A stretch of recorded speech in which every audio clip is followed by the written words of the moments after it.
Il est assez souvent arrivé au fil de ces années que l'on me pose cette question. Est-ce qu'un thème astrologique permet de connaître la date d'un décès? Est-ce qu'il est possible, en analysant une carte du ciel, de savoir quand une personne va mourir? Cette question revient plus fréquemment que l'on imagine. Elle n'est pas toujours posée de manière directe. Parfois, elle s'exprime à demi-mot, avec prudence, comme si la personne elle-même n'était pas tout à fait certaine de vouloir entendre la réponse. Et pourtant, elle traduit une attente bien réelle. L'astrologie, perçue comme un outil de lecture du destin, suscite naturellement des interrogations sur les grands tournants de la vie, et la mort en fait partie. Peut-on la prévoir? Est-elle inscrite quelque part dans le thème natal? Est-ce qu'un bon astrologue serait capable de la repérer à l'avance?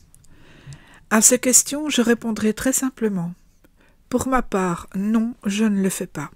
Je ne l'ai jamais fait et je ne le ferai jamais. Cela tient d'abord à la nature même de l'astrologie telle que je la pratique. Un thème astral est un langage symbolique, une représentation d'énergie en mouvement. Il peut indiquer des périodes de transformation profonde, de rupture, de crise, de perte parfois. Il peut souligner des étapes importantes, des passages sensibles, des remises en question majeures. Mais il ne donne jamais, à mes yeux du moins, une information précise, datée, mécanique, comme le ferait une horloge cosmique implacable. Il arrive que certaines périodes correspondent à des événements marquants, y compris à des deuils ou à des fins de cycle, mais cela ne signifie pas qu'on puisse, à partir de ces éléments, annoncer une mort à venir, ni la dater, ni la nommer.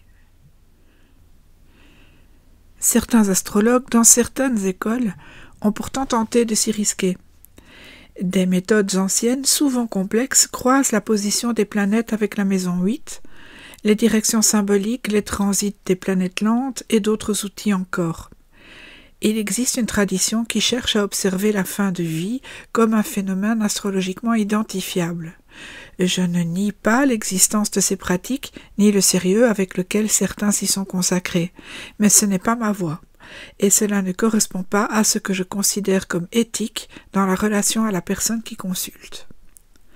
Annoncer une date de décès ou même simplement laisser entendre qu'un danger mortel pourrait survenir à une période donnée, c'est prendre un risque immense. Celui d'enfermer quelqu'un dans une peur, une angoisse ou une attente destructrice. Cela peut figer une personne dans l'idée qu'un événement inévitable l'attend et que rien ne peut être fait pour y échapper. Cela peut aussi altérer profondément sa manière de vivre, de faire des choix, de s'engager ou d'espérer. Or, à mes yeux, l'astrologie n'est pas là pour contraindre ni pour alourdir. Elle est là pour éclairer, pour aider à mieux comprendre ce que l'on traverse, ce que l'on est et ce que l'on devient. Elle est là pour ouvrir, pas pour enfermer. Il faut aussi rappeler que la mort dans un thème astrologique n'est pas toujours littérale. On parle souvent de la maison 8 comme de la maison de la mort, mais il s'agit aussi, et peut-être surtout, de la maison des transformations profondes, de la régénération, des remises à zéro intérieures. De nombreuses périodes de mort symbolique peuvent être vues en astrologie. La fin d'une relation, la perte d'un repère, un changement radical de mode de vie, un deuil psychologique, et cela rend l'interprétation d'autant plus délicate.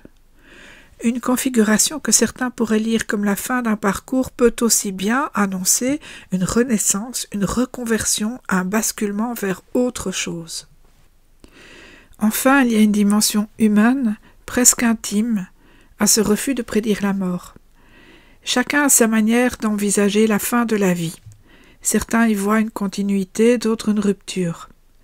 Certains y pensent souvent, d'autres la tiennent à distance. Mais quelle que soit notre vision, la mort reste une réalité personnelle, profondément individuelle et marquée d'inconnu. La réduire à une date calculée, la faire entrer dans un schéma trop rigide, c'est à mes yeux nier une part essentielle de sa nature. Il y a des choses qu'on peut accompagner, éclairer, comprendre. Il y en a d'autres qu'il faut simplement respecter sans chercher à les maîtriser.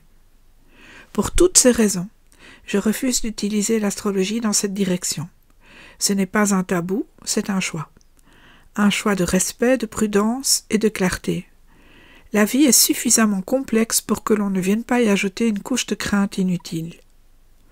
Je crois profondément que l'astrologie peut être un appui, un soutien, une manière d'aller vers plus de conscience et de liberté. Et c'est à cela que je veux qu'elle serve, pas à faire peur, pas à figer l'avenir, et surtout pas à prétendre dire ce qui ne doit pas être dit.